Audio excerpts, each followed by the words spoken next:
Hello, everyone, and welcome today to a very special video, part one of two that we're going to be doing. We have the Iron Kingdom's Requiem RPG in Kickstarter right now. For anyone who knows Privateer Press, before War Machine and Hordes ever even started, we began with the Witchfire trilogy, introducing the world to the Iron Kingdoms through role-playing games, back then with the 3rd edition compatible set of books, like the original Monsternomicon, the World Guide, and so on. So we've kind of returned to all that, and we have a 5e compatible set of books coming out, available on Kickstarter right now. That's going to be called Iron Kingdoms Requiem. So what Requiem is, it's the Iron Kingdoms like you've known it, but it's what has happened after the Infernals came and invaded the Iron Kingdoms. If you've been following the storyline for some time, the Infernals, basically otherworldly demons that were given a promise of a large portion of humanity's souls in return for giving them the gift of magic, long ago, came back looking to collect what was theirs. Humanity, not wanting to give up their souls, decided to fight back and try to, keep themselves. There was a big battle, lots of fights, and Requiem takes place afterwards, after the Infernals have been mostly driven back, but at a very, very heavy cost. Now, not every story you tell in the Iron Kingdoms has to deal with the Infernals. We're all sort of living in the aftermath, but the Iron Kingdoms are a world of intrigue, of mystery, of dark things that hide in caves and forests and castles, but also a world of steam-powered fantasy. This is a world where laborjacks and warjacks work side by side with alchemists, as well as traditional wizards and priests. You're going to see some of the unique classes and even some of the unique creatures that are in the Iron Kingdoms and in the world of Cain, in the adventure that we're going to be running. So we're going to get started by introducing who we're playing with today. All of us are Privateer Press staff. We're all role players ourselves, and we loved it so much we decided to get together and run a quick little adventure designed and run by me. I am Hungerford, lead developer, at Privateer Press, and I will be the GM for today. With us is John Swinkels, our convention manager. Say hi, John. Oh, hello.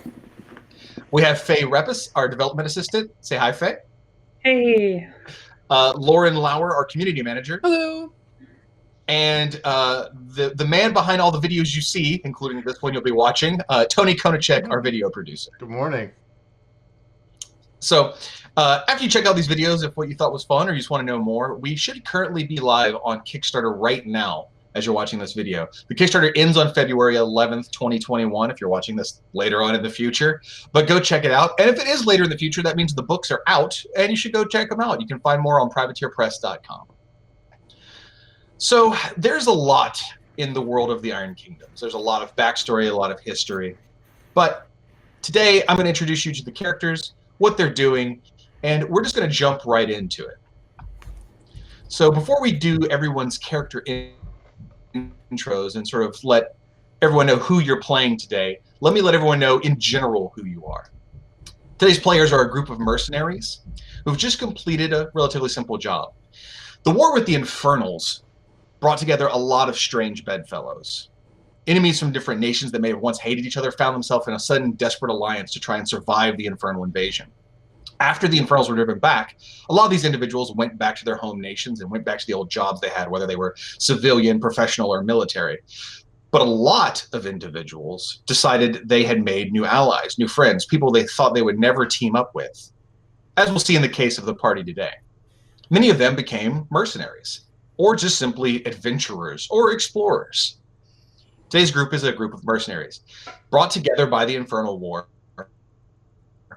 decided to stick it out with each other, and have been making pretty decent coin over the years since. They're all veterans of the Infernal War. They've seen action. So we'll be starting at 3rd level with everyone. So where we're going to be picking up is that this group had just finished a job as an armed escort for a merchant caravan, bringing goods from the city of Armendor to Orvin. And afterwards, after lots of action from their previous adventures, they decided they needed a little R&R. Just some time to actually relax and maybe spin some of the coin, some of the crowns that they've been earning. So one of the best cities to go spend crown in is Five Fingers in Ord. You can find just about anything you want in Five Fingers. Plenty of good gambling, plenty of good drink. Nice place to lay your head down for a while. As long as you watch your back. There's some seedy alleys there. So, knowing they wanted to head to Five Fingers, They'd also heard in their recent adventure that there's a new railway being constructed from the city of New Larkholm up to Five Fingers. Since they were already in near the area, the party traveled over to New Larkholm, regathered their supplies, and is literally walking along the rail out in the wilds of the Signarin countryside just to see how it looks and follow it as a pretty straight path all the way up to Five Fingers so they can get some much needed relaxation. So, our adventure will be starting out in the wilds of the Signarin countryside along the rail. But before we get to that, let's find out who's with us. So, John, why don't you go ahead and introduce your character? I am playing a Gobber Alchemist whose name is Vagda Thakemun, which, of course, most of the Gobber names are kind of my favorite naming convention ever. But most of the humans and others that he travels with will be calling him Vyatka, because of the various potions and brews he makes. And Tony? I'm playing Clyde Swan. He's a gun mage from the nation of Signar. He's definitely not the friendliest guy, but he was discharged from the military for chronic misconduct, and he's just been kind of making his way around, getting coin for being a man with a gun. Chronic misconduct. In Kador, that would have gotten you promoted. Speaking of Kador and people from the backgrounds of Kador and their special Greylord covenants, Loren, why don't you introduce who you're playing today? I'm playing Rosemary. She is originally from Liel, but her family was one of those that joined up with Kador during the invasion. And she spent her time studying in the Greylord Covenant, but has since left and is looking for more coin and more secrets that you can find out in the world, not just out in libraries. Sure. And Faye. I'm playing, Sollisa, Thunderheart. She's a Fellcaller. She was a laborer before the war, and she kind of got bored of that. So she's just kind of wandering through life. She doesn't really know who she is. And she's a bit of a nihilist. So that should be fun. So we have chronic misconduct, scholarly deserter, a Trollkin ex-laborer who's a bit of a nihilist, and then, of course, a Gobber with potions. Everything's going to go fine. Everyone wants to get... If this video lasts for 15 minutes, if you look at the end of your tab and you're like, how do they run a whole session in 15 minutes? TPK. We're going to get there. All right. So natural one on the alchemical grenade. Let's go ahead and get started. It's late spring in AR 617. And as I mentioned, you're traveling through the Signarin countryside. You'll occasionally see smaller villages out there, but in general, especially in the Iron Kingdoms, people like to live in big cities. It's safe in the cities. If you are in a small village somewhere with a smaller population, you still have to be well protected. When Minoth gave the gift of walls, that was a big deal for humanity because the wilds are a very, very dangerous place. Now, one of the reasons that you're traveling the way you are is because you wanted to see this new rail that had been constructed. There's going to be a new locomotive that goes from New Larkholm up to Five Fingers, which is interesting because there's a large river just south of Five Fingers, so they're going to be constructing a bridge of some kind. But also, if construction crews have come this way recently, then it's probably safer to travel along this rail than it might be other places. So the four of you are kind of out in the wilds alone. You haven't seen anyone for some time. There's still the natural flora and fauna out there, traveling along the rail. The weather's nice. It's not too hot. It's not too cold. It hasn't rained in some time. Everything is just generally pleasant as you are all traveling along. So as you're walking, are there any vices your characters have that when you get to Five Fingers, you're particularly ready to indulge in? John, does the Alchemist have anything in mind? Illicit ingredients. You'll find plenty of those at Five Fingers. Does Clyde Swan, who has chronic misconduct, have anything at Five Fingers he might enjoy? Yeah, perhaps a tavern, maybe a game or two. Mm-hmm. Mm-hmm. Is Clyde Swan an honest player? Probably. I mean, he would definitely say he is. What about Rosemary? for some illicit books. Anything she can get her hands on to improve her magic. I'm waiting for someone to just be like, I just want to have a bath and relax for a bit. Sollisa Thunderheart, are your desires more pure? Yes. Okay. She is planning on going to sleep and staying asleep for the entire duration we're here. She can focus on exactly one thing at a time, and she's currently focused on adventuring. I wasn't aware Five Fingers was known for its beds. Like, there's a lot of them, and they have a lot of different uses. okay. Yeah.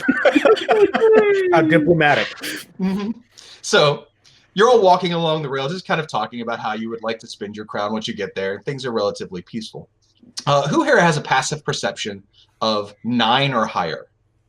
Yes. I do. Yes. Board 11. Nice. So for those of you that do have a passive perception of 9 or higher, I Go do ahead, as Tony. well. I do as well. all of you see this because it's kind of hard to miss. The area you're in is kind of made up of gently rolling hills. So you don't have this isn't a flat land. You can't just see indefinitely in the distance. Occasionally your line of sight will be blocked. But the rail follows a mostly flat path in between the hills. Now it deviates and curves and turns a little, but mostly it's kind of a straight shot because from New Larkholme up to Five Fingers is just almost straight north. There's a small bend coming around one of the gentle hills up ahead, and all of you see the puff in the air of greasy black smoke off in the distance, probably a mile away. Now, for those of you in the Iron Kingdoms, seeing smoke is nothing strange. You see smoke all the time. Smoke, steam, whatever it might be. But this is enough smoke that you think some kind of mechanica or some particularly large device is up ahead.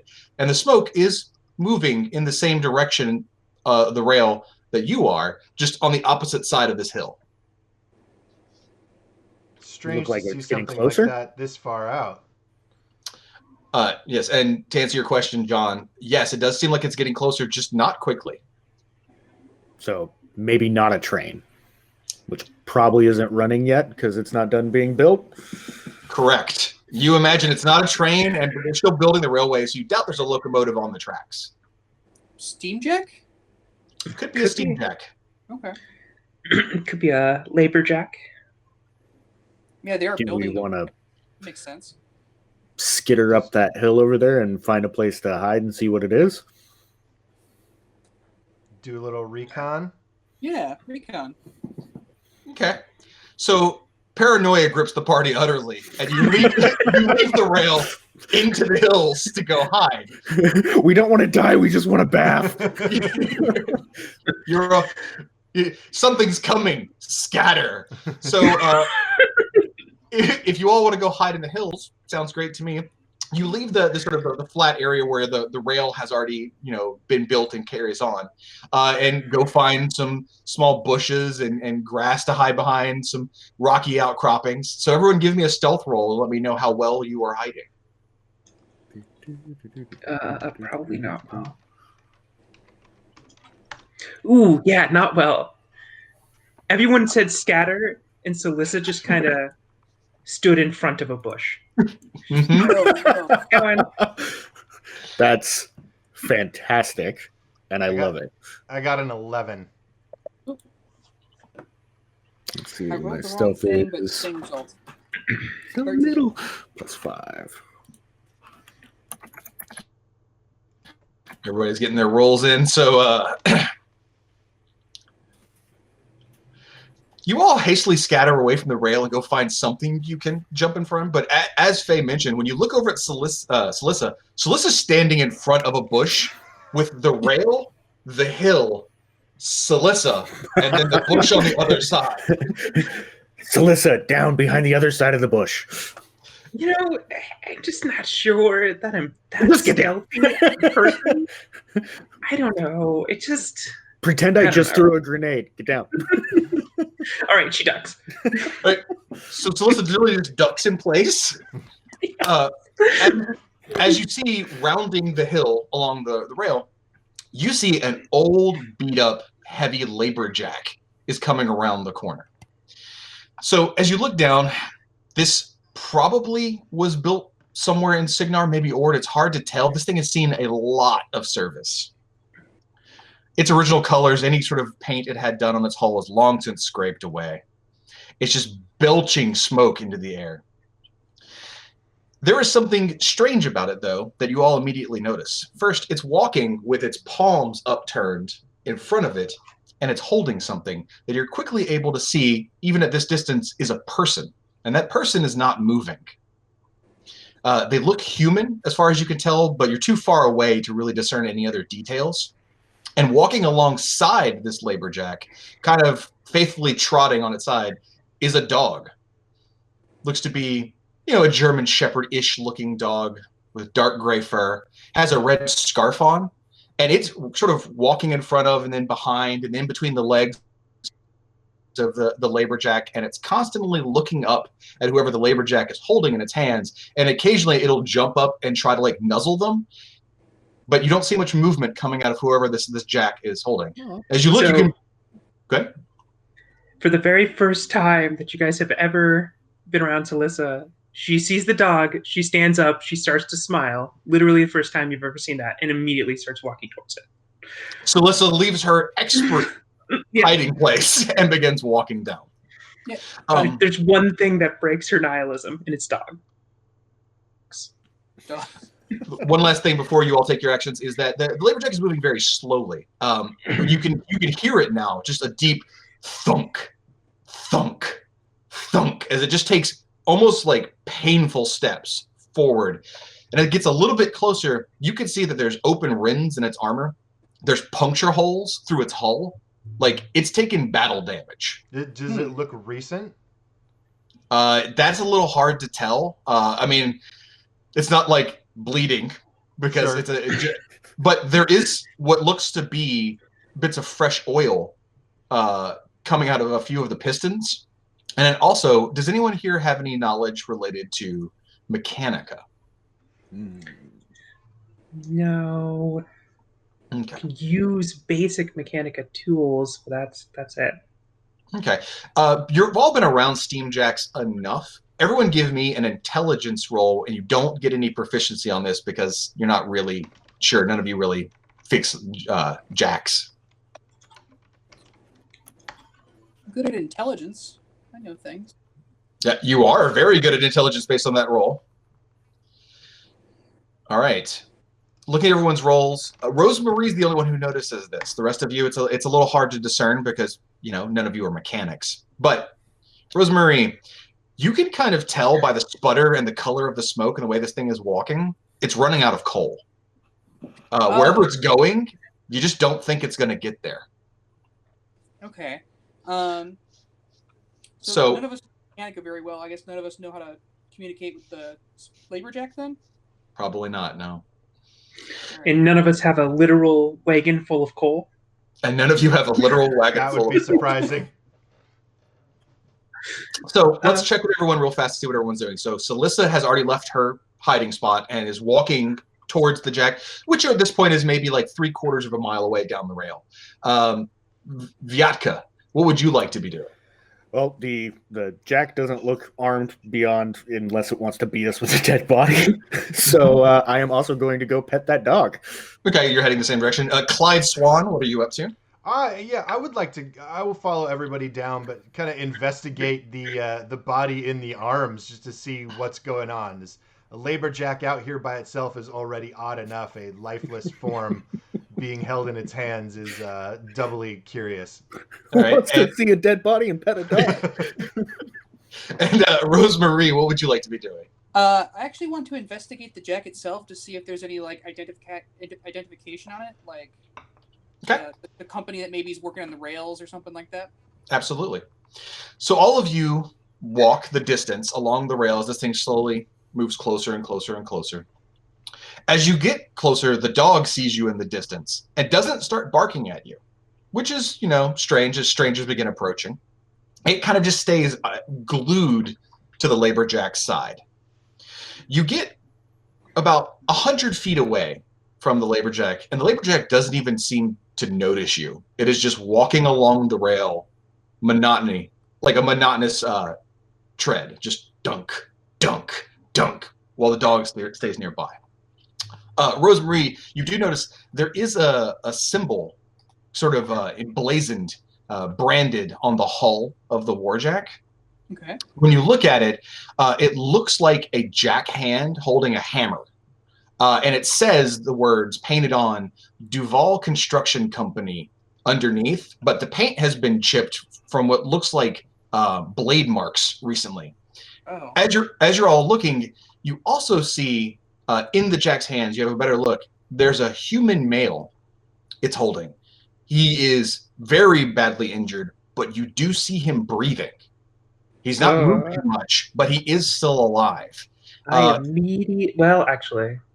very cautiously approach the Warjack and try to cast Cure Light Wounds, worried that the Slaverjack might freak out. Okay, so you start approaching. As you get about 50 feet away, the Laborjack stops, still holding the man in his hands like that. And it vents a little bit of steam from just under its neck that sounds sort of like a sigh, kind of just... Its head turns and it looks at you. I don't know. Approach cautiously. You? Yeah. I got a hand on my just hovering over my pistol. I put my hands up in a, like I'm not here to attack kind of position and just continue to walk slowly towards the jack. Okay. You start to walk slowly towards it. The dog comes running up to you, not in an aggressive manner, but just trotting up to you. As it gets up to you, it reaches its head up to try and like get a pet and nuzzle with you. Aww, I do that. As you do, it kind of puts its head down and gets its pet. And then it cocks its head back, looks at you, its ears droop, and it begins making a whining just noise. You take a step closer towards the Laborjack. The Laborjack is still looking at you. Its hands are like this. It sort of closes its hands up against its hull under its neck, sort of pinning the man up against its body, and continues walking. Like it's protecting him like he's a precious little bundle. So I'm going to point to the man and say, I can repair them. The Laborjack does not seem to understand you. Yeah, okay. Is there any part of the person that I can touch? Oh yeah, there's parts of him hanging off. The Laborjack's hands are not large enough to contain the entirety of the man. But the Laborjack just seems very trepidatious about having anyone come nearby. So I'm going to try and, as quickly as possible, just touch the person and then basically jump back really quickly and cast Cure Wounds on him. Okay. What does everyone else want to do? As you see, Sollisa pet the dog, and you can see that Solissa's, making her way around, and she's going to make a go for it to try and get him on the jack. Do any of you want to try and help or hopefully not hinder in your own way? Also pet that dog. Vyatka runs up to the dog. The dog is intently looking at Sollisa and what Sollisa is doing. And just as you come up behind it and pet it, it just sort of looks up at you. And then just looks back at what's going on. Its tail starts wagging. It's happy it's being pet, but it has a deep concern right now. Yes. Can I try and distract the jack to look at me and not look at? How would you like to do that? Oh, jeez. Be loud and wave my hands, I suppose, is the best distraction I have right now. We're here to help. Can I use intimidation to be like, hey, over here? I was about to say, if you want to use intimidation or performance, I will let you use either one of those to try and get the jack's attention. Oh man, I'm really good at both of those. Useless. Intimidation. Or no, wait. Yeah, why are we intimidating the jack? We don't want it to backhand our Fellcaller.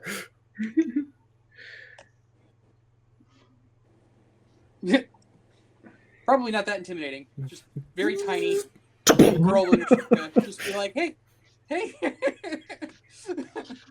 Well, yeah. If you want to try and make an intimidation roll to try and get its attention onto you, but that would be a little bit more aggressive. Like you'd be loud, you'd be yelling. Performance would be trying to make a bunch of like, hey, look over here. Okay. I can try performance. Sure, give me a performance roll and let me know how you do. Okay. I got a 12. 12. All right. Let's roll real fast for this Steam Jack. So even with a -5 to its roll, it got a 13. It saw right through. What has occurred is that you have gotten the Steam Jack's attention in so much that now its head is very slowly moving between you and Sollisa. And it's sort of just watching the two of you. It has stopped moving, stops walking. And its arms, it can't cross its arms the way they're built, but it has the man as deeply entrenched, as close to its hull as it possibly can, to the point where you actually hear a grunt from him inside the metallic hands. And it's almost like someone backed into a corner. Like it's holding him like this against itself, and it's just looking at Rosemary, looking at Sollisa, looking at Rosemary, looking at Sollisa. And its boiler is sputtering, just like big, thick black clouds are coming out in like almost like chunks now from it. Oof. Clyde like gets Sollisa's attention and gives her kind of like a sidelong glance, like, go around that way. And then he also starts kind of waving his hands, talking at the Jack. Okay, give me. Do you want to try and intimidate it? So you're trying to like aggressively get its attention, or are you trying to distract it, which would be for performance? Performance, yeah, definitely. I don't want to freak it out. I just want it to be looking at us. Go ahead and give me that roll, Tony. 12. All right. At this point, there's too many of you for this Jack to keep its eyes on. So it starts looking at Clyde, looking at Rosemary, looking at Sollisa. But it's slowing down in its repetitions of doing so because the boiler is slowly starting to go out. So it looks at Rosemary, looks at Sollisa, looks at Clyde, looks at Rosemary, looks at Sollisa, looks at Clyde. All right. Stares at Clyde for a while, looks at Rosemary. do that healing back. Yeah. All Right after it looks away from me, I will immediately jump in and go for a cure wounds. Okay, so healing in the Iron Kingdoms, especially magical healing, is very different than other settings. So, for example, healing doesn't just seal wounds; scars are left behind. Like if someone gets shot in the belly, for example, and you cast Cure Light Wounds on them, there will be a bullet scar in there. So veterans, high-level characters, will likely be just covered in scars. There's also mental trauma that goes along with that from suffering so much damage. But healing someone magically, not through just a potion or something, isn't a pleasant experience either. It has a lot of different ways it can manifest. Run around back, grab a hold of whatever you can, and pulse healing energy through this individual. As soon as you do, you have the sensation of being stabbed through your collarbone, having your left kneecap bludgeoned and broken, and being shot in the stomach. All three of those feelings hit you simultaneously. Oof. Well, that's a lot of different weapons.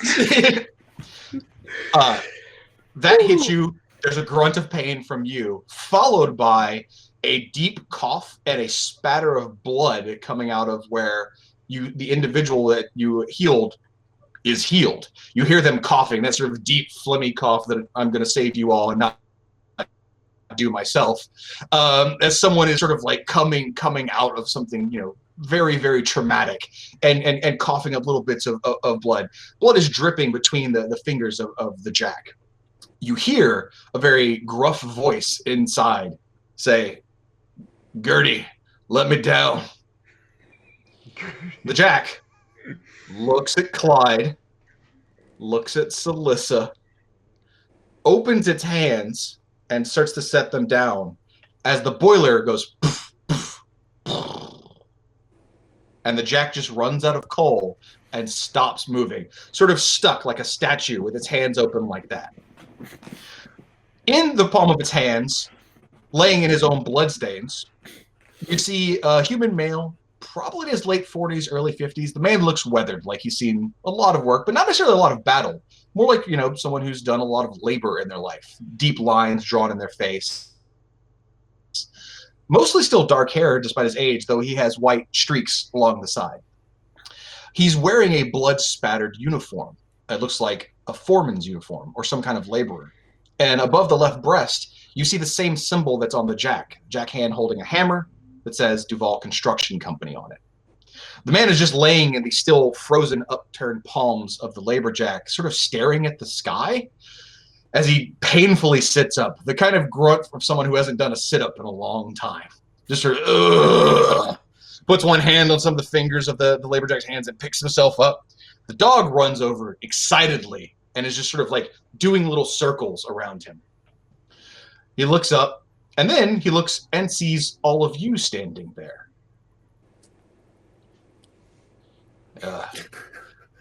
Hey there. Looks down at his stomach, where you can see there's a hole in his uniform that's been torn open from where it looks like he was shot in the belly, and you can see the bullet wound, which is now a scar, directly below his belly button, right at the waistline. Ooh. He looks at all of you and says, so to whom do I owe the thanks for fixing that hole in my stomach? That would be me. He leans over, seeing you. Thank you. What should I call you? Sollisa. These your companions? We're an adventuring party on our way to the Five Fingers. What's got you out here along the rail? We're traveling and I think taking a good solid break and then finding more horrible things to kill. His eyes kind of light up and his ears perk up. He goes, well, I might have some use of that. Why aren't you on the roads? Why are you out here in the wilds? Don't you know it's not safe out here? Well, we figured with the construction out this way, since you've traveled the area, it must be safe to travel. Suppose that ain't true. Logic would dictate such a thing, wouldn't it? At least that's what we were promised by the bureaucrats and the politicians and their fancy offices, but turns out not. Let me introduce myself. My name's Thaddeus Duval. He gets off the jack's hands with a grunt and just sort of lands on his feet. He's like, oh, Morrow's teeth. That hurts. He kind of does a stretch. He looks up and pats the hull of the laborjack. Oh, Gertie, I'll come back for you, girl. Looks like you ran out of juice. Yeah, monsters. So I run the construction company. Duval Construction Company. Me and my brothers put it together. We're out here building the rail up to Five Fingers. Signarans that hired us for the job said everything was clear, completely safe. Well, they're going to hear an earful from me. There was a sinkhole about 3, maybe 4 hours up the rail where we had to stop. We were trying to figure out what to do. It wasn't in the plans.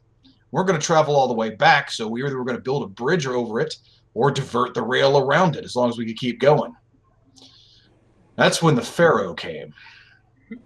They descended on our crates and our supply wagons like the animals they are. Killed many of my men. Took some others. I caught a bullet trying to fend him off. I barely crawled over to old Gertie here. Gave her one last command. Follow the rail. Find help. Looks like she did. For our last little bit of coal. Kind of pats the machine. He looks at all of you and says, are you steelheads or just mercenaries? Do we have an adventuring party name? Not that you're known by. I mean, ex-soldiers. He looks at Clyde and says, I can tell by the look of that one. You got that glint in your eye, son. Kind of looks as I kill a man for a crown. Well, I mean, I figure that, maybe the Duval Construction Company would toss a little coin our way for taking care of a problem, keeping their rail from being constructed. Anybody else? What do you think? It's on the way to a bath and ingredients. Yeah. Short I don't stop. see why not. Look, the rail is Signar's problem. They're the one who hired my company to fix it, or to build it, he says. And I tell you what, they're going to give me plenty of crown for the troubles I've run into. But I tell you what I'm worried about right now. I lost good men and women back there to the Pharaoh. Many were killed, but I saw them taking others, binding them. Jeez, okay. And I don't want to leave anyone to that fate, so I tell you, we have offices back in New Larkholm, which is where I'm headed to get this mess sorted out and come back with some more supplies. But I'll give you lot 10 crowns for each of my laborers you can bring back alive. That sound fair? Well, We'll help you out. we have to. It's an It's on the way anyway. Can you altruistic bunch. what can you tell us about the Pharaoh raid? Like how many were there? It's hard to count in the midst of being ambushed there, son. I'm not a trained soldier like you. They came down from the hills with their crude guns and their clubs. There were at least a dozen of them that I saw. But, you know, when you catch a bit of slug to the stomach, you stop counting the enemies and start crawling for help. So I couldn't tell you how many are still there or if they're even still there. When he was healed, we didn't see a bullet come out of him, did we? No, magic works in mysterious ways. Oh, okay. Like, Oh no. there might still be shrapnel in them their innards. Just solidified by scar tissue. Awesome. So he looks at all of you and says, that sounds like you're willing. There ain't a lot of time to spare. Do we have a deal here? 10 crowns for each man and woman you send back alive down the rail to the offices in New Larkholm? Sounds good to me. Sounds good. I'll have your Do payment this there. thing. He says, I'll have your payment there. I'm not coming back down the rail for a while, so if you could escort them yourselves personally, I'd appreciate it. You can find our office. Just ask around. I'll be there, and I'll have your money. And thank you. He looks at Vyatka and he says, and no explosions. You're not my supervisor. You say you're not my supervisor, and he goes, I'm just trying to keep the collateral damage of the goods a little bit low, if you wouldn't mind. Well, Well, yeah, we'll try and stop there's him. money in bringing them back alive, not blowed up. Not just my people. They're the highest priority, but also all the crates of supplies the Pharaoh came for in the first place. I mean, if I bring my laborers back to scorched earth, I wouldn't necessarily appreciate it. So there's a bounty on the supplies too? There is not. Just a recommendation and a Then request. there are no promises, my friend. He has a look in his face like, well, at least the people will be safe. And he has like a look of, Yes. what have I done? We're the best chance you've got. He bids you all farewell and says that he's hurrying back to New Larkholm to try and start talking to people to get this mess sorted out as soon as possible. And he and his dog depart unless you have any other questions or anything else you want to say to him. Nope. I do All right. want to party as we leave. I kind of turn to them and go, we're all in agreement we're keeping the supplies, right? What are we gonna do with supplies? We have no cart. Maybe they have a cart. We will I'm have not an pushing the abundance- cart. We will have an abundance of friendly folk we just saved who aren't carrying things. I'm just saying. So we're gonna free them from slavery to enslave them? Like that doesn't make Until we sense. get back to New Larkholm. Anyway, let's go find these people. We'll discuss if we're stealing supplies later. There's some really dark undertones in this conversation. Each one of these people is an ambulatory 10 crowns. Let's go keep it in that way as possible. I'm just saying they could be an ambulatory 10 crowns that are also carrying 10 more crowns. He said there was no bounty on the stuff. Well, not for him if we sell it in town. Gotcha. Right, take him to Five Fingers. Got it. Yeah, let's just go play it by ear. Oh, Wing it. So the party makes haste along the rail in the direction. I mean, you can't get lost because you're following the rail lines that have been laid down to apparently the end of the line where they ran into this sinkhole and then got ambushed by Pharaoh. He said it was maybe a few hours away, so you do have a bit of travel till you get there. So as you are making your way, continuing on through the Signaran countryside along the rail, heading towards violence, does anybody have any special preparations or anything they want to do, or are you all ready and raring to go? I would Ready like as to I'll ask ever be. Mage armor. So we'll start. Let's go in line real fast. Sollisa, any preparations? Yep, I'm as ready as I'll ever be. Okay, Rosemary. I'm gonna cast Mage armor just to have it up and ready to go. Okay, and how long does Mage armor last for? 8 hours. Okay, so that's going to be ready for quite some time. You do you have a way that you like to manifest your magic visually? Being our next Greylord, how would your Mage armor appear? I feel like it would be all ice themed, like just bits of ice kind of clinging to her Greylord's outfit, kind of forming armor plates. Sure. So yeah, you just have like a frost layer around you. Yeah. Okay. Clyde, Swan, any specific preparations you feel you need to do?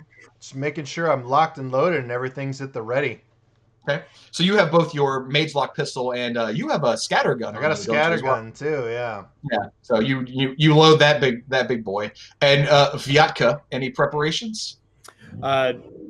Just make sure that I've got my bandolier of bottles and stuff sorted. Yep, just ready to go. Okay. Sounds good. So you all travel down the rail about 2, 3, maybe 2.5 hours until something begins to fill the air. Not something you see, but something you all smell. You smell grease, blood, and pig manure, all sort of mixed together in the air. A foul stench that's coming down from the wind to the north down the rail. We're on the right trail. Yeah. I desperately wish my powers dealt with a different sense. What were we saying, Loren? Oh, I was gonna say, at least they're easy to track. Yeah, I know. Pharaoh make a lot of noise, and they're only sneaky when they want to be. And even then, when they're sneaky, they usually sneak up on people and throw grenades. So they stop being sneaky at a point. Yeah. So I'm just gonna go ahead and pull up my scented bandana, tie that off. You're coming around another bend between some of the hills, and you can see that up ahead, you're still in the flat area between the gentle rolling hills. It's making a slight curve, and the rail line stops. You can see where boards have been laid down, where some spikes have been put in place, but they have to put the rail down. And this construction sort of carries on around the bend further to where you can't quite see what's going on just around the hill. But at this point, all of you can clearly hear grunting in Grun, which is the language of the Pharaoh. Do any of you speak Grun? So Grun is very close to Signaran. Somebody who speaks Grun and somebody who speaks Signaran could kind of start to understand each other, but it's far enough away that you can't make out individual words, just sort of sounds of excitement and sounds of aggravation, and the occasional very loud, like thwack sound followed by squeals. So fighting over food. Got it. Yeah, so it doesn't sound as much like combat or a massacre as much as squabbling.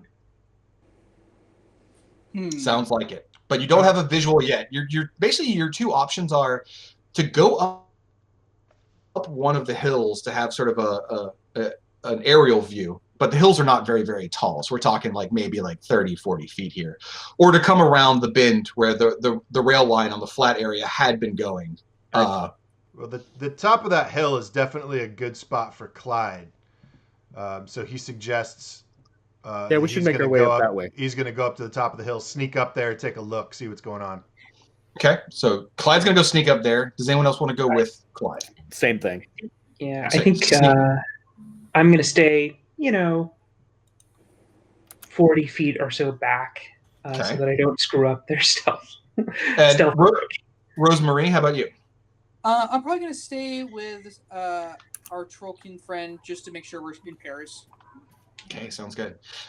So Vyatka gave me a stealth roll, and then Clyde, if you can give me a stealth roll as well, please, sir. Whoa. Nice. So natural We have 20 high rolls out there. from Clyde. Good job on the roll in the nat 20 there, Tony. And a strong, so you were rocking a 23 total, and Vyatka rocking a 21 total. I'm little. Yeah. So let me make a quick roll. And even with the impressive rolling of the Pharaoh, there is no chance they're seeing the two of you coming. So let me move you all here and tell you what you see. So first, I'm going to take Rosemary and Sollisa and sort of put you in the corner. And know that you are 40 feet away from where you are on the map right there, okay? Okay. So Clyde and Vyatka. Now there's no rail here because the rail wasn't being constructed anymore. You get up to the top of the hill and sort of look down at what's going on. There's a couple things you see. First off, the construction supplies, which were mainly carried in carts and wagons, are scattered everywhere. They're in disarray, though several of the wagons are still standing. There is a pile of bodies, both Pharaoh and human, and Trollkin, and a couple of Gobbers. It's off in the distance, though, further past all of this. It hasn't been lit on fire or anything. They just piled the dead up. The dead have also seemed to have been stripped of all of their goods. Like, no one has anything on them over the pile. Looking down, you see multiple Pharaoh with their pig irons and their thick clubs that are sort of just going through all the various supplies and crates and getting in over arguments over, rail line spikes or rope. It doesn't really matter. When one of them sees something they want and another one sees the same thing, they'll fight over it. The thing that catches both of your attentions on top of sort of this main mass of Pharaoh here that are all battling over just different supplies with each other is there are 6 labor workers that have been bound wrist to wrist, ankle to ankle, and then tied to the railing of the wagons that are here, that are sort of being loosely watched by 3 Pharaoh here, but these Pharaoh are also still kind of going through the supplies. Stranger than that, the Pharaohs seem to have taken a pair of the rail spikes and some of the rope and created a makeshift ladder down into the sinkhole in the ground. And as you come to the top of the hill, 2 of the Pharaoh are standing at the top looking down, and you just barely catch the last little glimpse of a Pharaoh descending into the sinkhole down this makeshift rope ladder. Right here, the only thing on the map that you may not recognize what it is, this right here is a crater. Looks like just a bit of damage that occurred during the Infernal War. Just an old crater stuck in the ground, probably a mortar shell hit nearby. But this sinkhole, for even on top of the hill where you're at, you can't see the bottom. It just looks like a black hole in the ground. Good times. What do the 2 of you want to do? You do not seem to have been noticed by the Pharaoh whatsoever.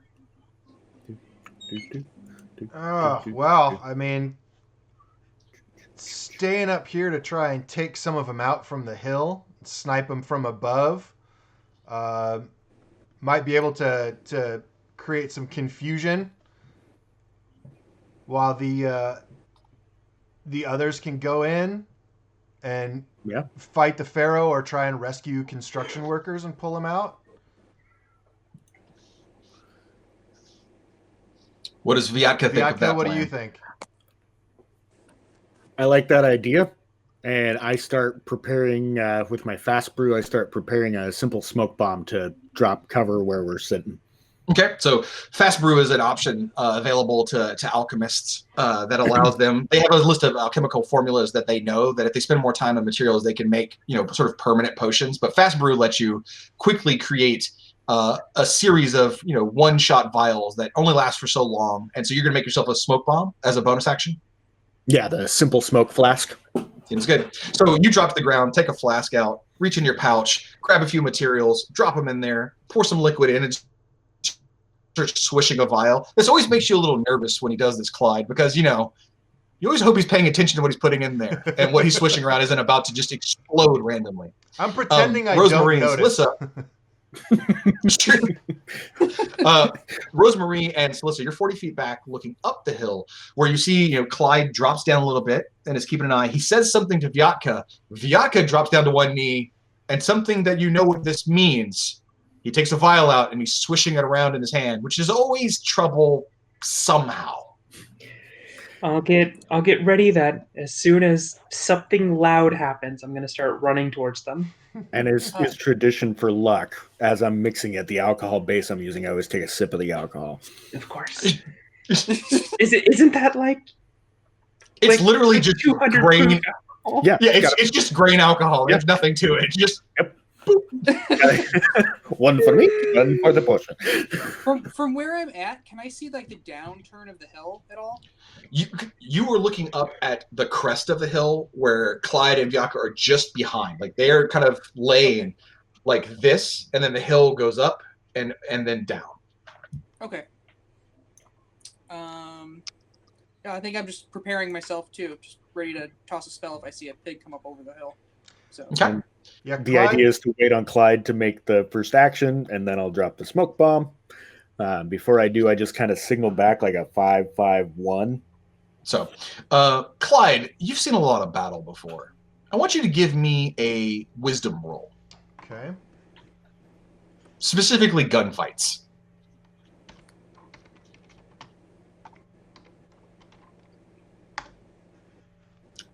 Ten? Yep, 10 plus 0. All right, just a 10. 10's good enough. You've dealt with Pharaoh before. They're all armed with pig irons, which are decent ranged little wide bore, rifles. They've got a lot of cover down in the camp, and you are pretty sure, knowing how Pharaoh operate, as soon as you pull the trigger, what they're going to do is not rush up the hill towards you. They're probably going to duck behind all these crates and get into a prolonged firefight with you up on the hill. Great, yeah, everyone can engage. I mean, how much cover is there up here? If you stay right where you are, you have very little cover compared to how much they can get behind the crates. Well, if I'm up on the hill and I'm prone on the ground, do I still have a decent firing position with yes, the cover? Okay. You still have a decent fire position, and you've got decent cover. You just don't have anything. You have the hill in front of you. You have dirt and earth. They've got like big crates and wagons and possibly even prisoners to put in front of them. So it's just the material cover versus what they have in front of them is a little bit in their advantage, but you do have the high ground. Right. And we know that the high ground is very important. Sure. I'm about to create some cover too. Yeah, I am going to use one of my spells. I'm going to cast Snipe on myself, which is just going to allow me to shoot down at the Pharaoh at long range without any disadvantage. Okay, and how long does Snipe last for? For an hour. Okay, it's concentration, isn't it? Sorry, let me check. It is 1 hour or until triggered. I do not see concentration. Oh, so until triggered. So that means the next shot you make is going to use it. Cool. Yep. So you reach down, press your hand against your pistol, impart some of your arcane energy into it. Runes begin to glow along the length of your mage-lock pistol, and you're ready. So where the two of you are right here, if you're prone, you're going to have yourself. If you're standing, you're going to have about half cover. If you are prone, you're going to have 3/4 cover. Mm-hmm. And they can very easily go get themselves half cover or 3/4 cover if they decide to go run behind something as well. So it might be a pretty prolonged battle you find yourself into. We can deal with their cover very shortly. Mm-hmm. I have oil and fire. Noted. No, can't say anything. 40 feet away. We're not there. I know. So does it look like any of the Pharaoh kind of in this first group closest to us, like right in? Can I click and see the middle? Does there look like there might be one who's kind of ordering the others around, or just like a general leader? There does not, which strikes you as strange. Pharaoh usually have some kind of of captain or warlord or something who's ordering them around. And you think that might be why these pharaoh up here are kind of being a disorganized rabble, even more so than normal pharaoh. But again, you saw pharaoh going into the sinkhole. So if anyone is important here, they might have gone down the hole. You're not sure, though. Okay. So anything else you want to do before you pull the trigger and get yourself a surprise round? The way that surprise rounds can be done a lot of different ways. The way that we're just going to do it is that you're all going to roll initiative, as are the pharaoh. But on this first round, no matter what the pharaoh get for initiative, they're going to go last. And then in the next round, they will go in normal initiative order. It's the way I like to do surprise rounds myself personally. It makes sense. So anything else before the party attacks? I think Nope. Clyde's ready to go. Everybody, roll some initiative, please. Are you using the initiative tracker, Hungerford? I'm keeping it on a Word doc myself. Okay. I have a bunch of docs I use whenever I run my normal games that I just I don't use the ones necessarily inside the program. Okay. All right. So, Clyde, what did you get as your final score? 11. Okay. Vyatka, 19. Rosemary. 19 plus 0. Vyatka's higher. So Vyatka's at a 19.5, as I like to say. Sollisa. 15. Man, the fellow pulling the trigger's the last one to go. Everyone's just raring and ready. They're waiting for the bang, yeah. And let me go ahead and roll here for the pharaoh, who got a hot 2. Not expecting company. Okay, so for this first round, because you have a surprise round, I kind of go in any order you want to, because you're all going before the monsters. However, because we said we were waiting for Clyde to take his shot, even though he's not as high in the initiative order, we're going to go ahead and have Tony take his first shot. Yes, because that was the signal. Mm-hmm. So, Tony, which pharaoh do you want to take a shot at here? I'm going to take a shot at... I think I'm just going to pick off this nearest guy. Clicking, can you see my clicks? Hold on. Yeah, right there. Okay. Go ahead and give me a roll. All right, so it is... These pig-like pharaoh are wearing very basic hide armor. They don't have a lot on them. 14. You hit him. Go ahead and give me some damage, and I'll tell you how that goes.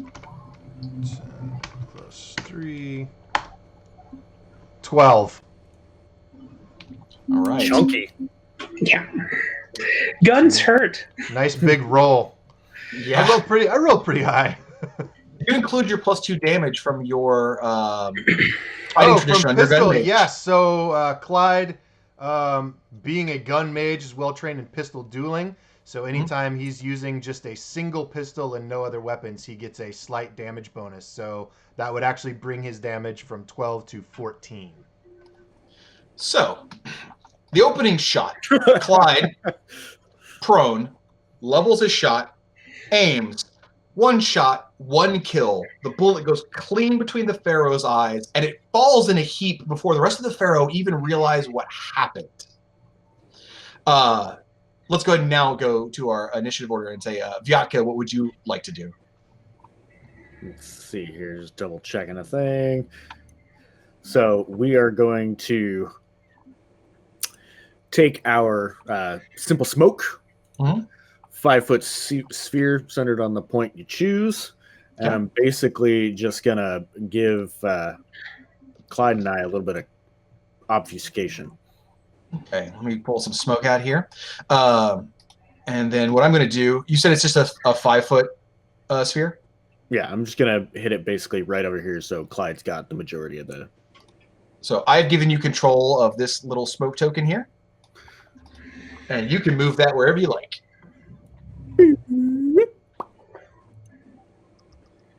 That should give him decent line of sight blocking from kind of the bulk of the dudes in the middle there. Okay, so you take your vial and just little smoke cloud goes up. Let's go ahead and go to Rosemary. What would you like to do? Well, I'm going to move 30 feet closer. What can I see of the battlefield at that point? Okay, so when you move 30 feet closer, you are now where you are on the map. Because you come up to, you see Clyde prone, Vyatka kneeling down, both of them kind of taking cover. A smoke cloud just went off. As you're kind of like looking up the hill a little bit, you can see this sort of the front area where these two Pharaoh are, but you need to go up higher up the hill to see further down. Anything back further? All right, I'm going to just cast a very basic chill touch at that front Pharaoh. Big spectral skeletal hand will come and try and choke him out. 15? 15 hits. Go ahead and give me some damage.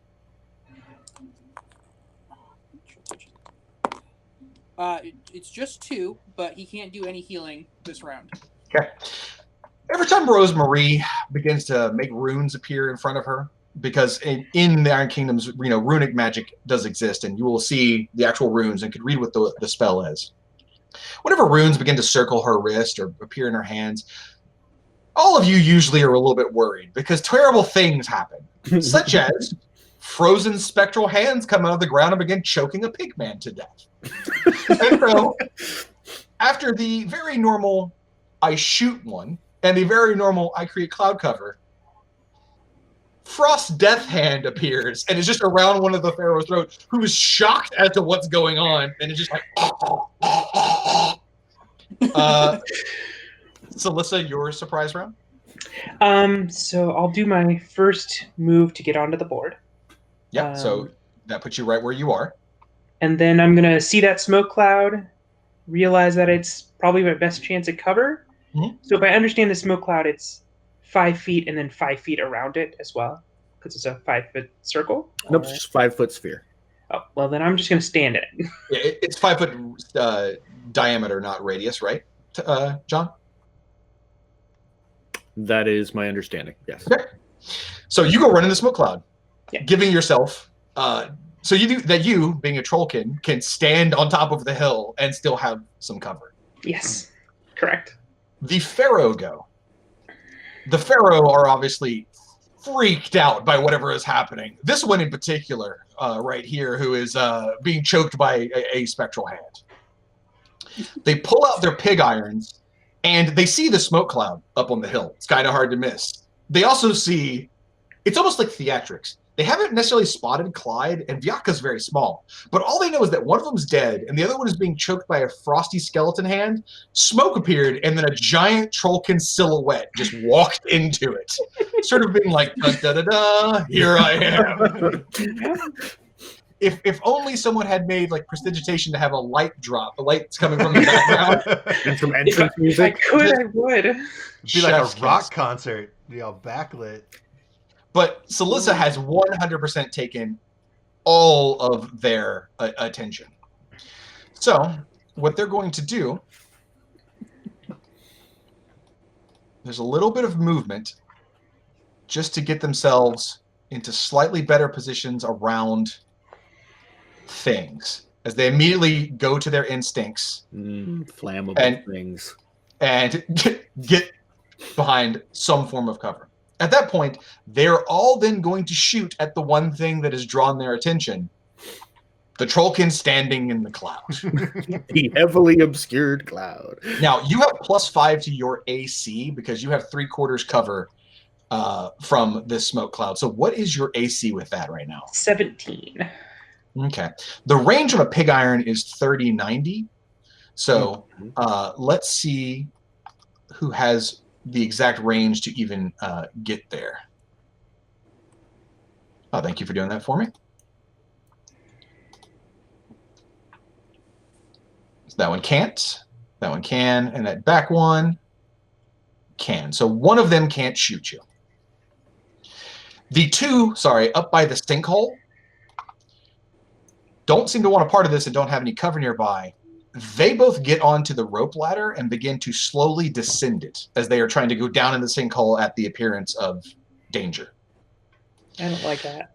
So 1, 2, 3, 4, 5, 6, 7 Pharaoh are firing their pig irons at Sollisa, the giant smoky silhouette that has arisen at the top of the cloud and clearly summoned the evil magic that is choking one of them. It was all me. I shot, dropped a smoke cloud, and made a magic death hand. All me. So their pig irons at this range are all going to have a disadvantage because they're at long range. What's your AC again? +5? 17. 17. All right, so let's do some rolls here. And I'm going to just blow through these. So number 1 of 7 misses you because of disadvantage. Number 2 misses you because of long range. Number 3 misses you. Number 4 misses you because of the smoke cloud. Yeah. Number 5 misses you. Number 6 hits you. One of them actually lands a shot. And the 7th one also misses you. A combination of the distance between all of you and the smoke cloud giving you so bonus AC. They fire wildly at where they think the thing is. Only one of them actually lands a shot into you. You do catch just a hot barrel full of pig iron slug right in the chest. You take 7 points of damage. I do. Being a trollkin, this doesn't knock you off your feet. You just take a single grunty step back. All right, we are now in normal initiative order for the next round, which means Vyatka is going first. And it sadly means that the smoke cloud disappears and only lasts. Oh no! I needed that. That was a fast. That was one of the Alchemist fast brews. You get to make him as a bonus action and then drop him. There's like a quick one turn, and there's a menu of things he can create. All right. It was helpful that turn. It was definitely. Yes, I will happily stick with that. All right, we're going to see if we can do a thing, and this is going to be amazing. So first thing we're going to do is we're going to move. We can go a speed of 25 feet. So nope. There. Yes. Okay. So up at the upper edge of the crater that's there. That one. Yep. All right. And then make sure I am in some form of range. Yeah, excellent. All right. I am going to lob a flask of oil right about Cha. I'm gonna just declare the side quest failed. Right now. The save the laborers side No, quest. save No. save the equipment Laborers. supplies. Yeah, save the equipment is the side quest. That's Oh, done. yeah. That's the optional line in the quest log. The no collateral damage one. Okay, so you don't want me to set it on fire? You do you. You I have do no It's your control turn, over so you. yeah. I could throw it's a your nice, turn. tasty acid grenade right in the middle of them. This is me That, as a that human. might being just talking. eat Sollisa the is all box about a little you bit. killing these things as quickly as possible. Okay, All well right. then I will We go are ahead not and your lob the super acid driver. grenade. All right. So what I've done is I've given you the smoke cloud again, so you can place that where this will be centered. Okay. So the acid grenade is an AoE, so it'll take up a 3x3. Mhm. If you're able to make your grenade bigger, or I can just go like I can do that. or I can just go like that and call it No, I'll make it 3x3. Okay. So what is the AoE on this grenade? 5. So it's the center plus 5. Yep. Now, what are you targeting? Because you can throw the grenade at individual. Right there, that bit of ground. Okay, so you're going to try and throw it right there. Yep. Okay. So go ahead and give me your attack roll. 20 plus 5. That's not the plus symbol. That is a 0, which will do nothing.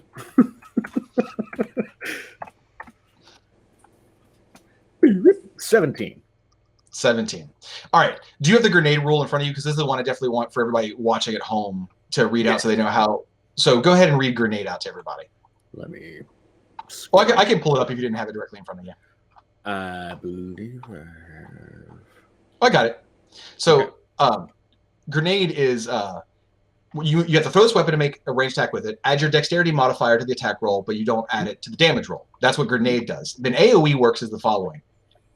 The weapon's ammunition explodes when it hits a target and may hit nearby creature standing as well.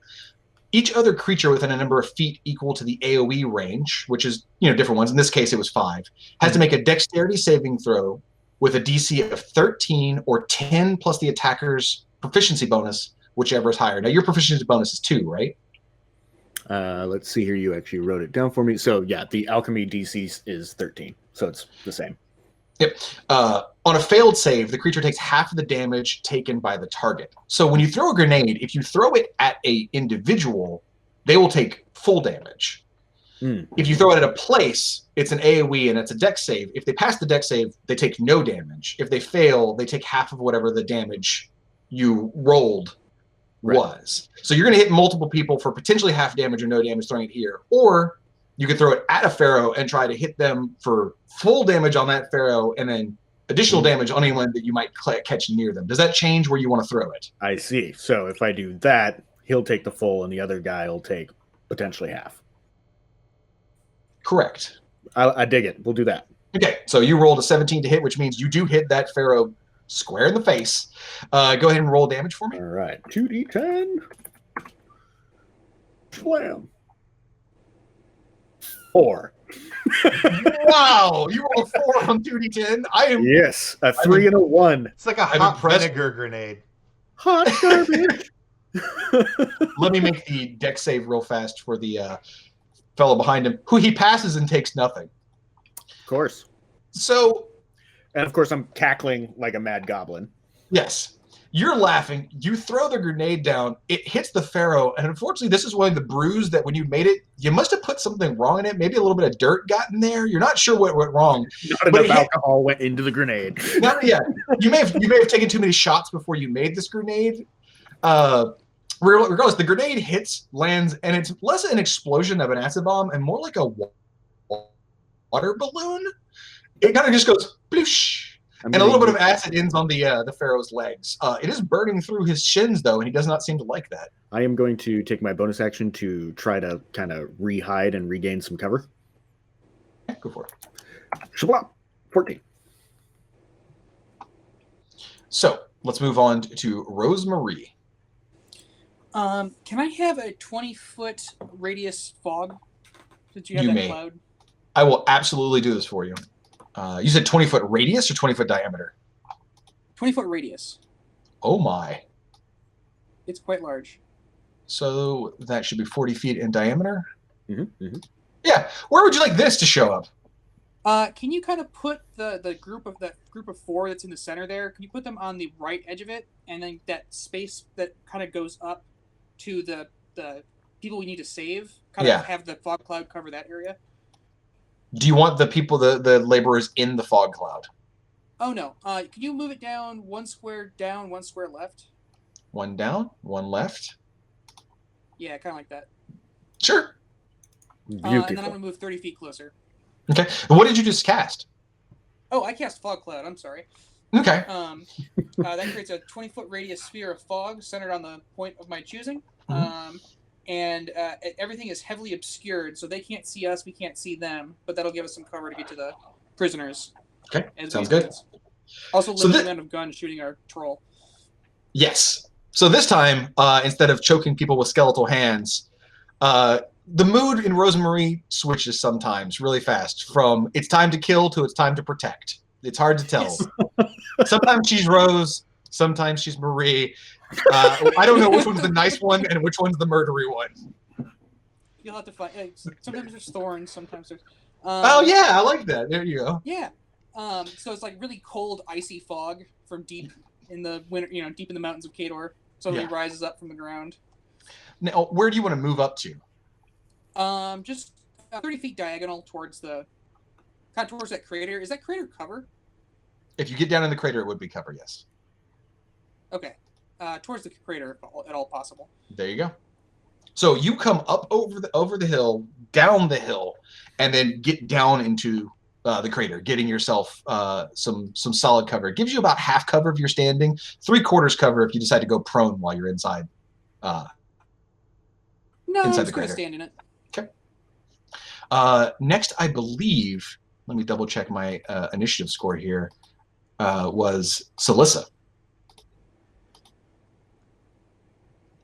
Oh, Faye, I can't hear you right now. Yeah, that makes sense. I was on mute. So I can double move to get all the way to this cover. Terrifying troll goes running into more fog. I mean, it's cover. That's Yeah. the thing. I Well, don't and have a it range. apparently freaks them out whenever you're in cover. I mean, just imagine if you saw that. If somebody just got shot dead and you look up and see a trollkin standing in a smoke cloud on a hill. The aesthetic works. So the other choice is to go into the crater. It's like Iron Chef. It's like the opening of Iron Chef. You just look up and you're like, oh, God. Today's special ingredient is violence. Today's special ingredient is, oh, no. You know what? I'm gonna double move again, and I'm just gonna end up in this smoke cloud and hope that I kind of came in. I kind of ran towards the hole in the ground, and then I pivoted after the line of sight was blocked. So hopefully they weren't able to track me quite as well. And then I went into the smoke cloud, and that's it. Just running. You run from cover to cover. They have no idea that you're a Fellcaller or what you're capable of doing. I know. So I gotta get close. I know you do. They do know you're big and bearing down on them, though. Yes. So just so that everyone's on the same page, if you haven't seen Fog Cloud in a while, as Loren was mentioning, it's heavily obscured. It's basically opaque fog. So it blocks vision entirely, and if you basically suffer blinded if you're trying to see something inside of it. If you're trying to find anything in there, or if you're in it yourself. So that is the effect that the fog cloud is having. It's a pretty good deterrent for blocking line of sight. Like, most of these Pharaoh are not going to be able to figure out where Sollisa is right now. Here's hoping. Clyde. I am going to make my way down the hill while reloading. So just making a dash for this cover just to get a little bit closer and help give Sollisa some support. So yeah, somewhere like right down in here. Yep. Now you've got a magazine of 1 in your Mage-Lock pistol, which means it holds 1 bullet, and then to reload is either an action or a bonus action. So you can reload as your bonus action. Right. So yeah, I'll and I'm just gonna do that while I'm running. Just super cool. Yep. Put 1 in, and then when I get down there, I'm just gonna take a shot at this Pharaoh right here, right next to this crate. Yep. Yeah, that's the one who still has the remnants of an icy skeletal hand gripping at his throat. Yeah, so let's finish him off. Okay.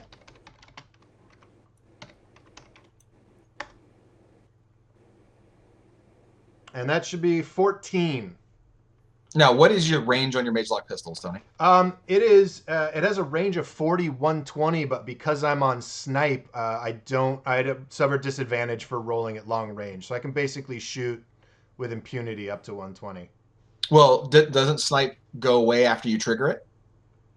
Oh, is it? Oh, I'm sorry. So it was a single shot. I thought it lasted for an hour. That was my mistake. Well, just double check, because I think the spell lasts for an hour or until triggered. But go ahead and read that. Yes, duration 1 hour or until triggered. You are correct. Yeah, so that means it stays on your weapon for an hour, but as soon as you take the snipe shot, it goes away because it's a first level spell. So I guess I'm going to have to do this one at disadvantage. You got it. Ultimately, you could have made it to the square next to you. Yeah, Tony, you also could have moved. If I can go 1 more over, that'll put me in there. Okay, there we go. So I got the 14, and then it is 1d10 plus 3, 1d10 plus 5, actually. Because of your pistol dueling. Because of pistol dueler. Pew. Not a bad roll. 12. Clyde runs down the hill, reloads, gets to the edge of the crater, sort of slides into it, aims as the frosty skeleton hand disappears off that Pharaoh's throat. It gives a sigh of relief, like kind of a grunt, and as it's looking down, it's kind of like patting itself to see if the hand went anywhere. It just gets a bullet right in the sternum that goes out the back of it and makes about a grapefruit-sized hole where its spine should be. It looks down. It looks up and just falls backwards. Nice. The Pharaoh go. So the two Pharaoh up here by the sinkhole are in full on, like, we're under attack mode. And they just go down the rope ladder as fast as they can, yelling in Grun. And you, like I said, Grun is kind of close to Signarin, so that when they yell, attack, intruders, and help, you catch those words. The rest of it is a collection of strange grunts that you're not sure what they mean. Those are the words I was afraid of. The Pharaoh up here are confused by what's happening. There's a smoke cloud and a large, terrifying figure running through it, which they're not a big fan of, but they know that death, hot death, is coming from this crater right here. So, let me move that to the back so I can get these Pharaoh. One Pharaoh walks sort of like shaking his foot where an acid water balloon landed on it, just sort of shaking his boot until his boot finally like sloughs off and starts melting in a puddle. Gross. He is definitely looking over in this direction. His buddy comes with him. This one's going to move around because it thinks something's happening over here, but it's not sure what. This one's also going to move over here because it knows that bullets are coming from this direction, and there's a big cloud in this direction, but it's not 100% sure what's happening. The one in the smoke cloud, I'm going to give it a wisdom check, just to see how well he handles the fact that suddenly he can't see anymore. He's gone frostblind. He handles it fairly well.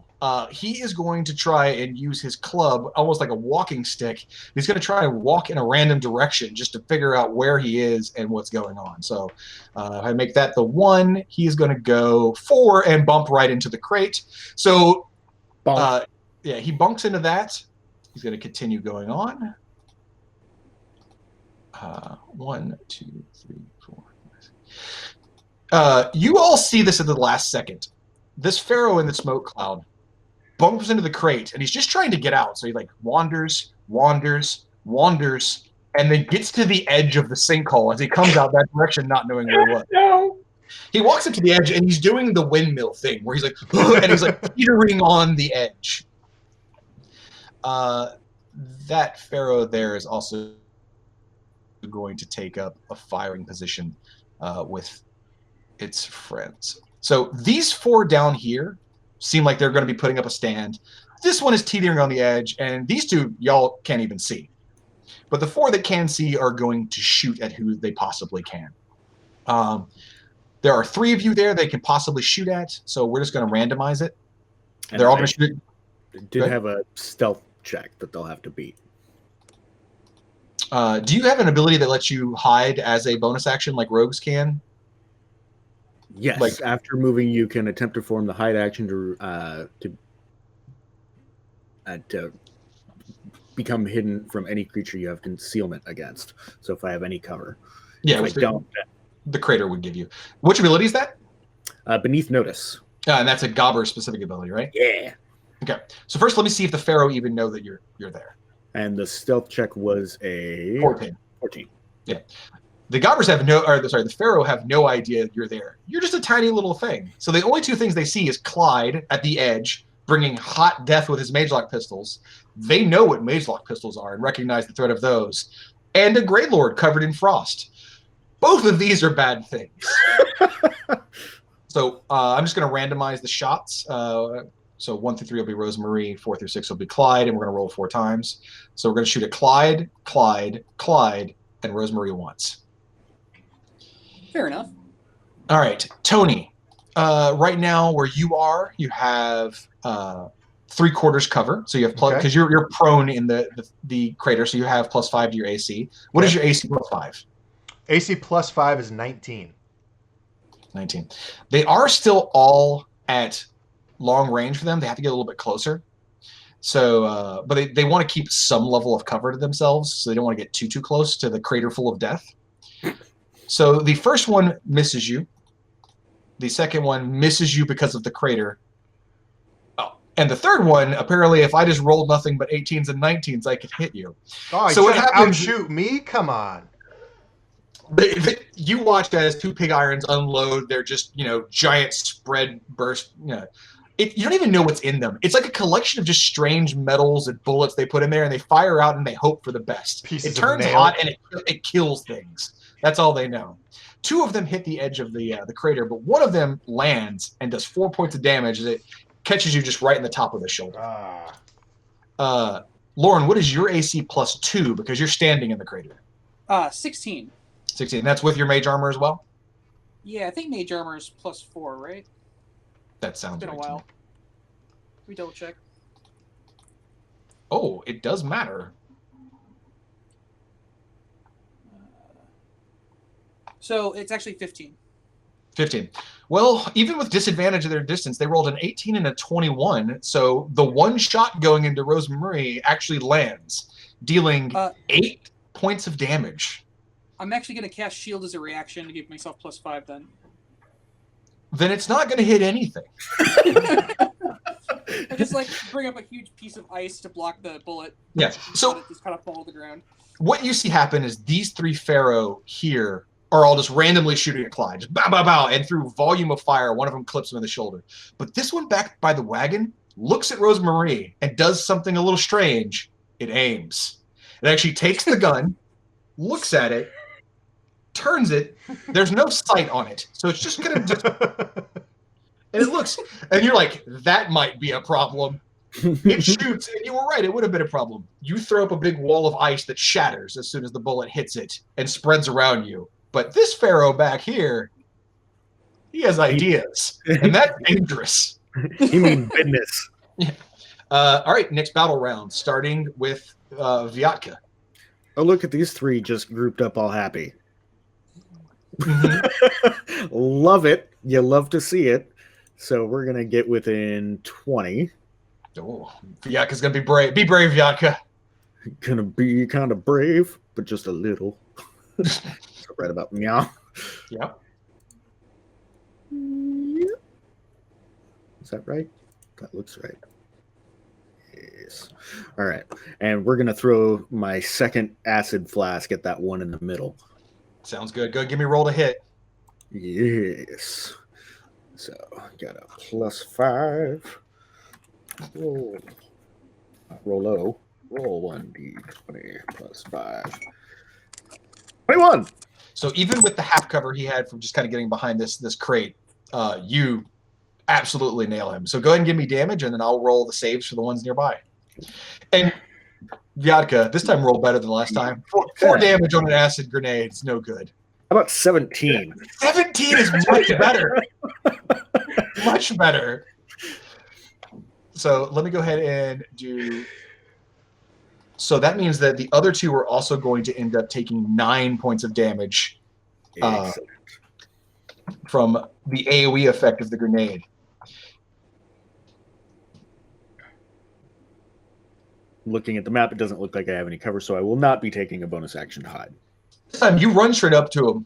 You see the Pharaoh see you coming, and the one in the middle gives sort of a laugh as he sees this tiny thing running up. I mock his laugh as I lob it right in his face. Yeah, he's so we still can get laughing. that full Indiana Jones just... The grenade hits him in the face and pulled literally the Indiana Jones Ark of the Covenant has just been opened. He goes, it's screaming at the top of his lungs as his face melts off. He grabs his friends to try to get them to help. And where he grabs them, acid is pouring off his hands onto them that starts melting them. They begin screaming as he kind of dissolves into a puddle. It smells delicious. So you've got this kind of yellow and brown mottled Gobber just lobbed this vat of acid right in this dude's face, and he's just like... Rosemary, what would you like to do? Can you continue moving me diagonally 30 feet towards the fog cloud? Yeah, do you want to double move, or do you want to move and take an action this turn? I'm going to take an action. Okay, so you're going to... towards the... Yeah, like that. Okay. And then this back Gobber that got hit with the acid. Yeah, that Pharaoh? Or Pharaoh, sorry. I'm going to try and chill touch him. Go for it. Finish him off. 15? That gets it. Go and give me some damage. For 6 points of damage. So as this one is trying to get the acid off of itself, right? Like it got grabbed by its buddy, and part of its arm is starting to dissolve, and it's like trying to slap the acid off, which puts the acid on this hand, which starts dissolving in this hand. So it looks at this hand and it's trying to get it off by rubbing it on its chest. So now it's dissolving its chest. As that's going on, it's in a complete panic mode when all of a sudden a frosty hand just comes up behind it, grabs it by the top of the head, and all of you see a sort of Steven Seagal, its neck just snaps. And it just falls down dead. It's suffering into Thanks. All right. Next would be Sollisa. So she just saw a pharaoh walk by her, just a shadow of a pharaoh, and she's like, did that guy walk towards the hole? And then she kind of backs up one space, sees him, walks over here, and shoves him into the hole. Sure. Give me a melee attack roll. No, shoving is athletics. I just looked it up. It's pose athletics checks. Can you beat a 26? Well, let's find out if it can make a 20. You got a 26 on your athletics check? Wow. 20. Big troll. It rolled a 19 and it still failed. Wow. So I get to push him 5 Crit feet. shove. And it sure seems like 5 feet is enough to put him in that hole. It sure is. So you come up, and he's again windmilling, trying to hold himself over the edge. And you walk up, and you're just like, and he goes tumbling, tusk over heels, straight towards the bottom, squealing the whole way down. You hear Does that he beat his friends to the bottom? You don't know because you can't actually see where they're at right now. But he squeals for like 5-6 seconds after you push him before you hear a crack at the bottom. Oh, jeez. That's a long ways down. Yeah, when you look down, like you see the sinkhole, it gets rapidly dark to the point where you can barely even see the pharaoh that were climbing down the ladder. And these construction workers up here just kind of Oh, yeah. So as you look up at the laborers, they're still bound to the railing, and they look hopeful, but terrified. The fog cloud that is breaking line of sight to acid skeleton hand death is probably a good thing, because they would probably be thinking they were being saved by necromancers or war witches. What was going on? But they do have an amused look at the fact that a trollkin just came out and just gently shoved a pharaoh over the edge. All right, Clyde. I will give him a thumbs up, and then that'll be the end of my turn. Clyde is gonna reload his mage lock. He's gonna give a little smirk, and then he is going to use one of his rune shots called Trick Shot.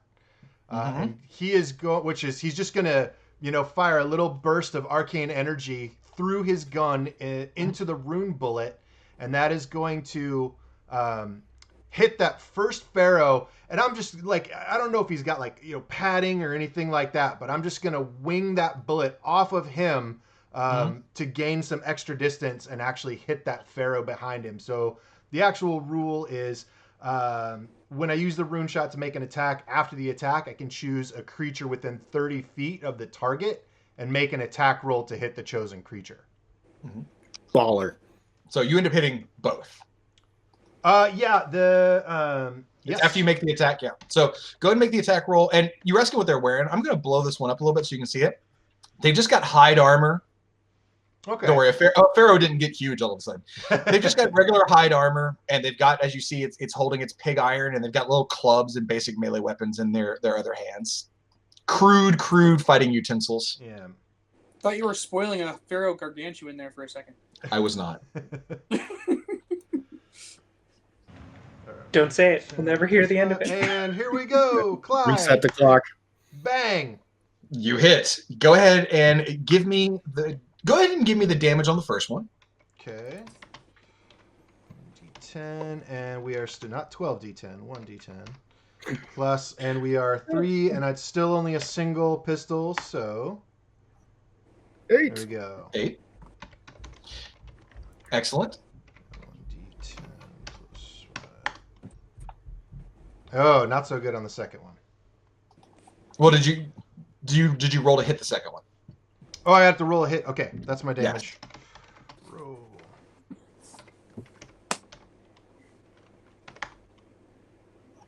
$15. Okay.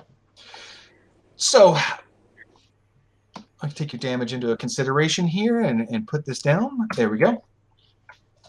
You shoot, and you all see, well, the people nearby see the runes on the Mage-Lock pistol light up, and you know that Clyde's about to do something real fancy. He shoots the first pharaoh in the tusk so that the tusk breaks off and impales in its eye. So it ricochets off the tusk and hits the one by the wagon in the kneecap. So it begins squealing as the one that was here has its own tusk embedded about midway through its skull and just falls over dead. The pharaoh go. I can only continue cackling at this point. Yeah. Oh, and Clyde's sorry, looking Tony, around going, anybody see that? Did anybody just see that? That was amazing. That was amazing. Tony, before did you end your turn? Do you want to stay in the crater, or do you want to move anywhere? No, I don't need to move anywhere. He's got, well, you know what? Actually, after that, I think he is going to move up behind this crate just to get a better position on some of those other pharaoh that are there. So put him right there. Okay. This pharaoh has a moment of bravery, realizing it's do or die. There's nothing else that can happen, and it charges Clyde. The other two scream, run away in Grun. So you hear the word retreat in a deep pharaoh voice, and they begin double moving past the wagons, just trying to get as far away as they possibly can, going off into the hills. Tony, one of them charges you with his sort of rusty metallic club and tries to brain you. What's your AC? It is 14. All right, let's see what we get. He clubs you. Let me get some damage for you. Yeah, I don't have much to defend myself with except to, just try to fend him off with my pistol, which I'm loath to do. He rushes you. And again, even though you don't speak Grun, you hear the words killed and the word brother as he charges you in some sort of like feral rage. He pulls out just basically a big metal club. It looks like it's made out of like parts of like rail spikes and scrap metal and junk. He runs up and catches you right in the stomach, knocking the wind out of you. You take 4 points of damage. All right. I was looking at my sheet for Grun, didn't see it, but you did write Pharaoh on there. So you speak it. Yes. It's a new round. Two of the Pharaoh are attempting to retreat and make it off into the hills, and one of them is embattled in a blood duel with Clyde right now. Vyatka goes first. Okay. I'm going to boop, boop, boop, not triggering attacks of opportunity, flank for the bonus, and try to stab him right in the back. Sure.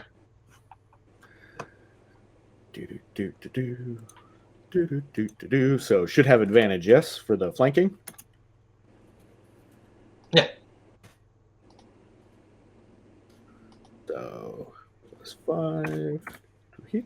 So that is roll number 1 and roll number 2. So got a 17. You hit him. Go ahead and give me some damage. All right. And what are you stabbing him with? My dagger. Okay.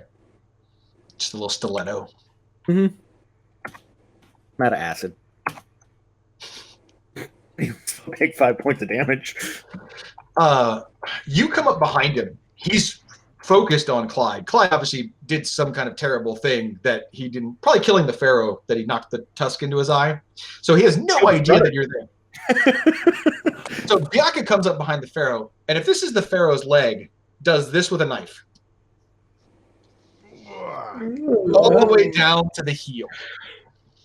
The Pharaoh drops on one knee and goes into an actual blood rage. You see it starts foaming at the mouth. Its eyes go bloodshot, and it's got its club in one hand. It's going to die soon, but it's not dead yet. And then whisper into its ear, "You're gonna be bacon." in Pharaoh. Just get real dark. Rosemary, what would you like to do? I'd like to move up 30 feet, see if I can see the pharaoh on the bridge, or the rope ladder going down. Oh, sure. So you move up 5, 10, 15, 20. Yeah, right about 30 feet, right in front of Sollisa. They're heavily obscured at this. Oh, not heavily obscured. They have.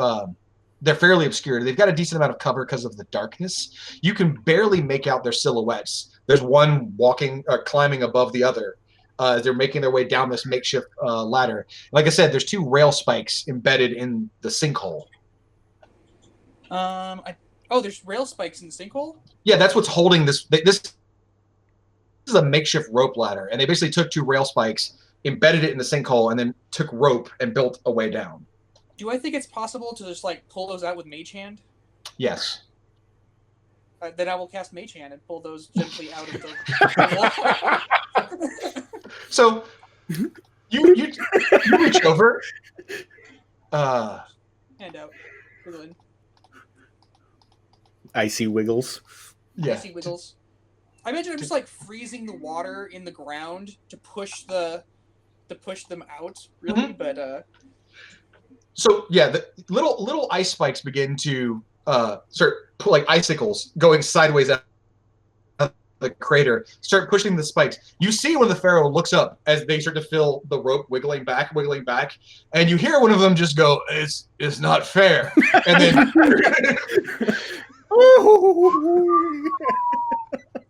crack. You have to break some pharaoh to make an omelet. yeah. So 3 of them have fallen to their death. Okay, cool. Let's go to the next person in line, which would be Sollisa and her dump truck. So true. You can help the people. Yeah, just start freeing the people. Yeah, I think I'll just probably start freeing the people. So I'm going to go ahead and walk around here and start looking at these people and be sure that these pharaoh don't come back. The ones that are running away. Sounds good. That's it. Just being menacing. Yeah. At the pharaoh. I will get to you and the labor workers here in one moment because we have one last person to go in combat, which is Clyde. All right, Clyde. Now's your time. Now's the snappy one-liner as you put one right between his brain. Yeah, no snappy one-liner. Just a quick... Just end it right there. Is there any... Do I have a disadvantage or anything for trying to fire a pistol close range like this when I'm adjacent to a target? Not in this edition, I believe. So... shooting ranged while engaged in melee, you would get a disadvantage, but you do get disadvantage, but what I was checking is, Tony, does your gun mage have anything that gets around that? I don't think he does. It sounds like a very gun mage thing to have. I don't think Clyde has anything specifically that ignores it. Yeah, and there are different abilities. So yeah, you would have disadvantage firing at this guy. Okay. I'm still gonna do it. And there's my first roll. And my second. Knife? What's that, Loren? I was asking if he had a knife or something, just to... Yeah, but he's also got a gun, so... Bullets cost... I mean, maybe that's just my character. Bullets cost... All right. So Clyde reloads, puts the gun down, pulls the trigger, and at the last second, the pharaoh in his blood rage just bats your hand aside so that the gunshot goes wild and you just shoot up in the air. Oh, no! In a continued rage, he tries to beat on your face again. He crits you. This is with the club. Tony, you take 9 points of damage as he bats your hand aside, and your hand's over here, and you're kind of exposed. He takes that moment to take the club, kind of like he's holding a torch. He doesn't wield it normally because he's underneath you. And he just hits you up under the chin as hard as he can, cracking your head back. A tooth flies out of Clyde's mouth and lands on the nearby crate as one of your molars just came out. Oh, God. Rude. I think I'm definitely... I stumbled backward, too. That would just took it out of me. I am not looking good. All right, we're still in this last round. Oh, sorry, the other 2 pharaoh run for the hills. They are gone. They run, not looking back, not trying to circle around. They want no part of this. So let's finish things out. Vyatka, you go first. You watch Clyde take a hell of a hit. Just damn. All right. And the knife situation worked pretty well. We'll go ahead and do our advantage roll here again. First one's a 9. Second one's a 6. Oh. Our 9 is all we get. Vyatka, you try to stab him. He knows you're there now, so he reaches back and with his hoof, he kicks you backwards just a few feet. You don't take any damage or anything. But yeah, he slides you back, still holding the knife like that. He turns back and he looks at Clyde. And the blood or the foam in his mouth is now full of blood. So there's blood foam just coming out of the Pharaoh's mouth. He is intent on, he knows his time has come, but so has yours. Anything else, John, before he turns over? Nah. Okay. Nah, we'll hold there. Rosemary. Rosemary will just kind of shake her head disappointedly and say something scathing in Keydoran to her friends, and she just turns around, holds her hand out. The spectral hand appears again. Let's see, I +3, so that's 14. You hit a 14? Yep. All right. And let's see. Yeah, that will get him. Go and give me some damage. It's only 3 points of damage. But, Well, he only had 2 left. Okay. So the spectral hand appears as this Pharaoh is having this massive battle with Vyatka and Clyde back and forth, and all of a sudden he turns. There's a spectral hand just doing this. He turns, and this is his face. It just goes, boop. Oh. And you see he stumbles back for a second, shocked, and then just falls face forward. It does a Ric Flair. It takes a couple steps and then face plants. What's the sad version of woo? Yeah. Out of combat, as you were looking at the laborers, Sollisa, one of them looks at you. It says, "Troll, ma'am, thank you. Thank you. There are more. Have you come for us? Were you hired by our boss?" Did they bring them down into the hole? Oh, the Pharaoh, yes, but no, I didn't just mean more of them. I meant more of us. Yes. We were hired by your boss to come and save you. Where are the rest of the survivors? They took 2. A small group of them went down into the hole. I didn't catch what much of them said. One of the other workers, who looks to be like a younger female, which might be in her mid-20s, has red hair, kind of looking tousled. She says, "I speak Grun. I heard everything they said." No. All right. Where did you learn to speak Grunt? And we're out of combat at this point. Same place I did. Don't ask questions. You asked that. She says, Don't ask questions you don't want to know the answer to. Sollisa interjects. What did they say? The redheaded female looks and she says, "They didn't come here for us. They came here for the hole. They were sent here by their lord. They called it Emperor Carver. I don't know, but there's something in this hole that's opened up, something that's been buried for a long time that he sent them to go get. They just happened to find us. But they took John and they took Tobias. They took them down there and whatever's in there. I heard them use a word. It doesn't translate to Signarin properly, but it means trap bait." Rude. I think that translates well enough. Yeah. Another one of the captives, a small Gobber, says, "Did Thaddeus send you? Is Mr. Duval alive?" He's alive. We saved him at the last moment. His laborjack is out of gas, though, so he's heading back to... I forgot the name. New Larcombe. Sorry? Yeah, New Larcombe. New Larcombe, that's it. I was close. He's heading back to New Larcombe, and so are you guys. And I'll start cutting off the binds. As you do that, one of them says, "We should get back to him immediately. Let him know we're safe." You see another one, the redheaded female that's been talking. He says, "What about John and Tobias, though? They're down there in that hole with those things." We'll figure it out. She looks at you quizzically and says, "You'll go after them." Well, yeah. Do you have any idea how many of them there are down there? Not many. Not as many as you just killed. I like those But odds. we don't know what's down there. Yeah. Well, hopefully if it's something dangerous, it prefers bacon to Gobber. Once I start killing Pharaoh, I tend to not stop killing them. So let's head down there. But first, we're cutting you guys loose. So you cut everybody loose. They thank you all heartily, though they don't really have much to give you, other than just their thanks, their praise, and telling you that if you're ever in New Larkholme, or if you ever own any property near it and need someone to come help you build something, that they would be happy to come, take a job and do their best construction work they could for you. And as they're giving you their pleasantries and beginning to, as a group, make their way back south, all of you, from down in the hole, hear a very familiar sound, a sound you just made a lot of. Pharaoh squealing. Squealing in pain and squealing in horror before the squeals are shut off short. Well, don't have to worry about the Pharaoh. That sounds horrible. And we're going to end this session right there.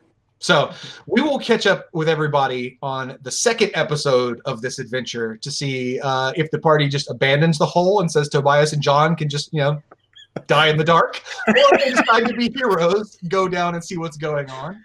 But again, for those of you watching, if you haven't checked it out, Kickstarter should be live right now. If you want to play your own adventures in the Iron Kingdoms, go take a look. And if it's after February 18th, February 21st, when the Kickstarter ends, you should be able to find that book. February 11th. February 11th, thank you. If it's after the 11th and the Kickstarter is closed, still check out privateerpress.com or your local game store and pick up your own copies. And we will see you next time to find out who in the party is going to die or who they're going to let die horribly. Till then, yes. Bye, everybody. Bye-bye. Bye. No one will die. Y'all will be fine.